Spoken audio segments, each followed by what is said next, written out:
حضور سرور کائنات صلی اللہ علیہ وآلہ وسلم حضرت ارقم کے گھر سے باہر تشریف لائے. آ کر جناب عمر کا دامن کھینچ کے پوچھا، عمر چلا تھا آج کس نیت سے، اب کس نیت سے آئے ہو؟ عمر جواب دو، کیا ارادہ ہے؟ عرض کی گناہوں کی معافی مانگنے آیا ہوں، مجھے جہنم سے بچا دو، جنت کا در دکھا دو، میری گردن کو اللہ کے دربار میں جھکا دو. حضرات، تاریخ میں یہ واقعہ موجود ہے کہ نماز عصر کا وقت قریب تھا. جناب امام الانبیاء خاتم المرسلین، اس دنیا کے آخری ہادی اور پیغمبر اسلام نے فرمایا، عمر وضو کر، نماز عصر کا وقت قریب ہے. بڑے ادب سے عرض کی، یا رسول اللہ، نماز عصر ہم کہاں پڑھیں گے؟ فرمایا، باہر کفر اپنی آب و تاب پر ہے، کافر مسلمانوں پہ ظلم کر رہے ہیں، ہم ارقم صحابی کے گھر چھپ کے نماز پڑھتے ہیں. محترم بزرگوں، تاریخ مکہ کا ایک ایک لفظ گواہ ہے، لفظ کا ایک ایک حرف گواہ ہے، حرف کا ایک ایک نقطہ گواہ ہے، نقطے کا ایک ایک شبد و مت گواہ ہے کہ جناب عمر مجسمہ ادب بن کے کہتے ہیں، اے اللہ کے آخری پیغمبر، جب تک عمر دور تھا آج تیرے در کا غلام بن چکا ہوں. آج ہم نماز چھپ کے نہیں پڑھیں گے، کعبے کی دیواریں ہوگی، حرم کی ہوا ہوگی، بلال کی آذان ہوگی اور تو محمد کی امامت ہوگی. صلی اللہ علیہ وآلہ وسلم. دو قطاریں باندھی گئی، ایک قطار کی قیادت جناب امیر حمزہ نے کی، دوسری قطار کی قیادت جناب عمر فاروق اعظم نے کی. آگے آگے رسول اللہ قائد بن کر چلے. جب حرم کعبہ میں پہنچے تو ابو جہل نے حیران ہو کے کہا، مسلمانوں کو جرأت کیسے ہوئی ہے کہ حرم کعبہ کے اندر داخل ہو؟ جناب فاروق اعظم رضی اللہ تعالیٰ عنہ آگے بڑھے اور ابو جہل کی ٹھوڑی کو ہلا کے کہا، ہوش سے بات کر، اگر بچوں کو یتیم کرنا ہے تو میرے نبی کو ہاتھ لگا دکھا. محترم حضرات، اسلام کے اندر حرم کعبہ میں پہلی نماز اس وقت ہوئی جب حضرت عمر اسلام کے حلقے میں داخل ہوئے. اور آج تاریخ اس بات پر ناز کرتی ہے، کعبۃ اللہ کی دیواریں ناز کرتی ہے، حرم کعبہ کی فضا ناز کرتی ہے کہ سب سے پہلے باجرات خانہ کعبہ میں جو نماز ہوئی وہ حضرت عمر کے قبول اسلام لانے سے ہوئی. حضرت عمر رضی اللہ تعالیٰ عنہ نے ساری زندگی رسول اللہ کی غلامی میں وقت گزارا. جب حضرت عمر اسلام کے اندر داخل ہوئے تو کفار پہ روب و دبدبا پڑ گیا کہ اب تو عمر آ گیا ہے.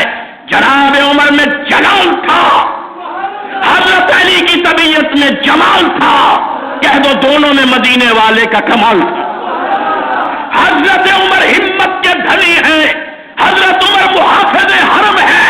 حضرت عمر نے پرچم اسلام کو لہرا کر دنیا کو بتا دیا کہ جس نے محمد عربی کی طرف نگاہ بد سے دیکھا، عمر اس کی آنکھ نکال دے گا. جو مسلمانوں کے خلاف آواز اٹھائے گا اس کی زبان کو گم کر دیا جائے گا. جناب عمر آئے تو رسول نے کہا، میرا عمر فاروق اعظم ہے، فرق کر دینے والا ہے کفر اور اسلام کے درمیان، جائز اور ناجائز کے درمیان، ظلمت اور نور کے درمیان، منافق اور مومن کے درمیان. اللہ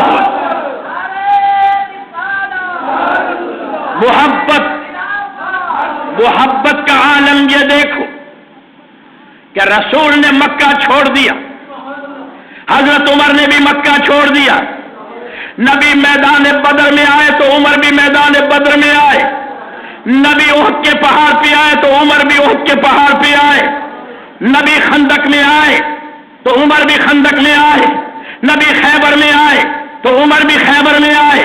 نبی مصلح پہ عمر مصلح پہ، نبی مسجد میں عمر مسجد میں، نبی جنگ میں عمر جنگ میں، نبی باس میں، عمر باس میں، نبی میدان میں، عمر میدان میں۔ تاریخ اس بات پر گواہ ہے کہ نبی مزار میں تو عمر بھی آج تک مزار میں ہے۔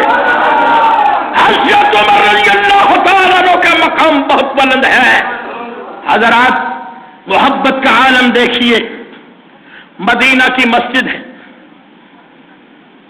دو آدمی آ گئے، حضور صحابہ میں ایسے لگ رہے ہیں جیسے ستاروں میں 14ویں کا چاند چمک رہا ہے۔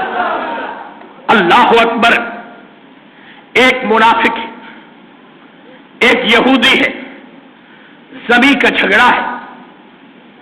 منافق سمجھتے ہیں کلمہ بھی نبی کا پڑھیں، پھر نبی پر اعتراض بھی کریں، نمازیں بھی نبی کے پیچھے پڑھیں، مگر دشمنی بھی نبی سے کریں، ان کو اسلام کے اندر منافق کہا جاتا ہے۔ منافق اور یہودی کا ایک زمین کے معاملے میں جھگڑا ہو گیا۔ میرے پیارے بھائیوں، میرے پیارے دوستوں، دونوں مدینہ کی مسجد میں آ گئے۔ منافق نے تڑ گفتگو کر دی۔ منافقین کی عادت ہے کہ بہت بولتے ہیں، بات میں وزن نہیں ہوتا لیکن بولتے بہت ہیں۔ منافق نے بولنا شروع کیا۔ جب وہ بول بول کے خاموش ہو گیا تو نگاہ رسالت اٹھی، نگاہ ختم نبوت اٹھی۔ پوچھا، یہودی تو بھی کچھ کہنا چاہتا ہے؟ اس نے مختصر گفتگو کر کے بات ختم کر دی۔ میرے نبی چند سیکنڈ کے لیے خاموش ہوئے، پھر تاجدار مدینہ نے، شمس الضحیٰ نے، بدر الدجا نے، قمر الہدا نے، ہر درد کی دوا نے، رحمت دوسرا نے، محمد مصطفیٰ نے، احمد مجتبیٰ نے صلی اللہ علیہ وآلہ وسلم نے فیصلہ دیا کہ یہ زمین یہودی کی ہے۔ آپ نے یہودی کے حق میں فیصلہ دے دیا۔ جب مسجد سے باہر نکلے، منافق کہنے لگا، دیکھو جی، کلمہ بھی ہم پڑھیں اور فیصلہ بھی ہمارے خلاف۔ تو یہودی نے کہا، کسی اور سے فیصلہ کرانا چاہتا ہے؟ اس نے کہا، ہاں، ایک عمر ابن الخطاب ہے، اس سے فیصلہ کرانا چاہتے ہیں۔ اس نے پوچھا، عمر کون ہے؟ کہنے لگا، اسی نبی کا غلام ہے۔ تو یہودی کہنے لگا، مجھے اب یقین ہے جو اس نبی کا غلام ہوگا وہ نبی کے خلاف بات نہیں کرے گا۔ میرے پیارے بھائیوں اور دوستوں، دونوں آئے میدان عدل کے شاہ سوار کی خدمت میں۔ دونوں آئے دروازے عدل پر، دروازے پہ دستک دی، در عدالت کھلا، چہرہ جلال نکلا۔ حضرت عمر کہنے لگے، کیسے آئے ہو؟ منافق نے تر گفتگو شروع کر دی۔ جناب عمر نے پوچھا، یہودی تو بھی کچھ کہنا چاہتا ہے؟ اس نے کہا، جی ایک سیکنڈ کی بات سن لیجئے، جس نبی کا آپ کلمہ پڑھتے ہیں اس نبی نے فیصلہ میرے حق میں دے دیا ہے۔ بس یہ لفظ سننے تھے۔ طالب نے مطلوب کا نام سنا، محب نے محبوب کا نام سنا، پروانے نے چراغ کا نام سنا، بلبل نے پھول کا نام سنا، عمر نے اپنے رسول کا نام سنا۔ تو مجسمہ حیرت بن کے کہا کہ یہ بتاؤ ذرا جواب دو، جب میرے نبی نے فیصلہ کر دیا ہے پھر میرے پاس کیا لینے آئے ہو؟ یہودی نے کہا، جناب آپ کے نبی نے، آپ کے پیغمبر نے، آپ کے رسول نے فیصلہ میرے حق میں دیا، مگر اس نے کہا عمر بہت سمجھدار ہے، چلو عمر سے بھی فیصلہ کرا دے۔ جناب عمر کی آنکھوں میں خون اتر آیا، کہا ٹھہر جاؤ، ابھی میں تمہارا فیصلہ کرتا ہوں۔ جناب عمر گھر گئے، تلوار نیام سے باہر نکالی، باہر آئے، اس منافق کی گردن پر زوردار تلوار کا وار رکھ کے کہا، جس کو میرے نبی کا فیصلہ منظور نہیں، عمر کا فیصلہ یہی ہے۔ اللہ اکبر! جس کو ذرا اونچی آواز سے آواز دو، سبحان اللہ! کہا جس کو میرے نبی کا فیصلہ منظور نہیں، عمر کا فیصلہ یہی ہے۔ اس کی گردن تن سے جدا کر کے پھینک دی۔ پورے مدینہ المنورہ میں شور برپا ہو گیا کہ عمر نے ایک مسلمان کو قتل کر دیا، عمر نے کلمہ پڑھنے والے کو قتل کر دیا، عمر نے نماز پڑھنے والے کو قتل کر دیا، عمر نے مدینہ شریف کی مسجد میں آنے والے کو قتل کر دیا، پورا شور برپا ہو گیا، تمام لوگ آنے لگے، رسول اللہ مسجد نبی کے محراب میں تشریف فرما ہے، مصلی ختم نبوت پر رسول جلوہ گر ہے۔ میرے پیارے بھائیوں، لوگ آ رہے ہیں، گواہیاں بکتی جا رہی ہیں، ہم نے اپنی آنکھوں سے دیکھا عمر نے یوں تلوار چلا دی، گردن اڑا کے باہر پھینک دی، سب گواہیاں دیتے رہے۔ جب باری آئی میدان عدالت کے شاہ سوار کی، جب باری آئی فاروق اعظم کی، ہمارے آقا نے فرمایا عمر تو کچھ کہنا چاہتا ہے؟ جناب عمر ابھی کچھ کہنا ہی چاہتے تھے، فوراً جبریل پرواز کر کے آئے، فرمایا اے حبیب اللہ سلام دے رہا ہے، اللہ کہتا ہے میرا سلام ہو، عمر سے نہ پوچھو، عمر دیا بھی میں خدا نے ہے، گواہی بھی میں خدا دوں گا۔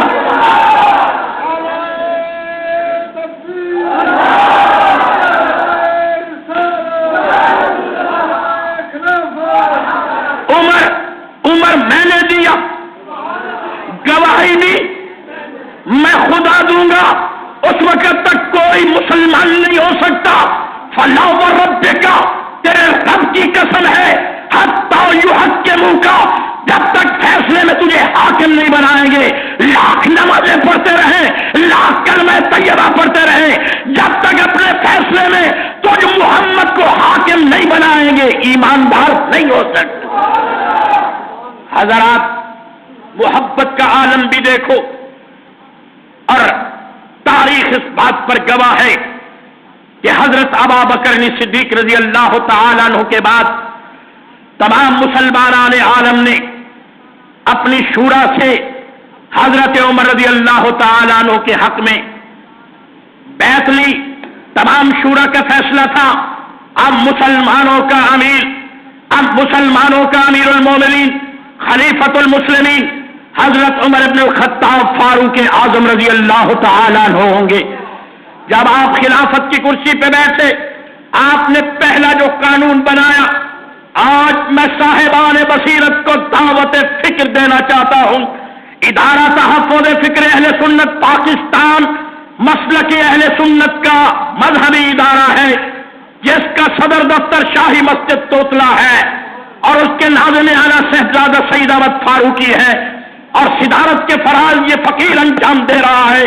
ہم کراچی سے لے کر پشاور کی سرزمین تک پورے پاکستان میں حضرت عمر رضی اللہ تعالیٰ عنہ کا فیصلہ سنا کر اس ملک میں امن قائم کرنا چاہتے ہیں۔ یہ ملک کراشن کوپ والوں کا ملک نہیں ہے، درود و سلام پڑھنے والوں کا ملک ہے۔ یہ ملک صحابہ کے غلاموں کا ملک ہے، یہ ملک نبی پاک کے غلاموں کا ملک ہے، یہ ملک صحابہ کرام کے ماننے والوں کا ملک ہے، یہ ملک اہل بیت کے غلاموں کا ملک ہے۔ جو لوگ فرقہ واریت پیدا کرنا چاہتے ہیں، میں انہیں متنبہ کرنا چاہتا ہوں کہ مسلمانان عالم کو کمزور نہ سمجھو، اہل سنت کو کمزور نہ سمجھو۔ ادارہ تحفظ فکر اہل سنت پاکستان کے کارکنان اتنے کمزور نہیں ہیں، لیکن ہم نے ان کو امن کی دعوت دی ہوئی ہے۔ ہم کہتے ہیں آؤ امن پیدا کرو، ہر آدمی اپنے مسلک پہ قائم رہے، مگر دوسرے مسلک کو نہ چھیڑو۔ مگر صاحبان بصیرت کو دعوت دینا چاہتا ہوں کہ آئیے حضرت عمر رضی اللہ تعالیٰ عنہ کی اہل بیت سے محبت دیکھیے۔ جب آپ خلافت کی کرسی پہ بیٹھے، آپ نے اعلان عام کیا، فرمایا او لوگوں، میں نے ایک قانون بنایا ہے کہ بیت المال سے میرے بیٹوں کو 100 دراہم ماہانہ دیا کرو، مگر امام حسن اور امام حسین کو 500 دراہم مہینہ وظیفہ لگایا کرو۔ جب حضرت عمر رضی اللہ تعالیٰ لوگ گھر گئے، کھانا کھانے لگے، بیٹوں نے کہا ابا جان کیا آپ امیر المومنین نہیں ہیں؟ فرمایا امیر المومنین ہوں۔ کیا آپ خلیفۃ المسلمین نہیں ہیں؟ فرمایا خلیفۃ المسلمین ہوں۔ کیا رسول نے آپ کے لیے نہیں کہا کہ جس راستے سے عمر گزر جائے اس راستے سے شیطان پناہ مانگتا ہے؟ فرمایا تم صحیح کیسے ہو، کہنا کیا چاہتے ہو؟ انہوں نے کہا ابا جان ہم آپ کے بیٹے ہیں، آپ کے لخت جگر ہے، آپ کے نور چشم ہے، آپ کا خون ہے، آپ نے ہمارے لیے 100 دراہم مگر امام حسن حسین کے لیے 500 دراہم، جناب فاروق اعظم کی آنکھوں پہ خون اتر آیا۔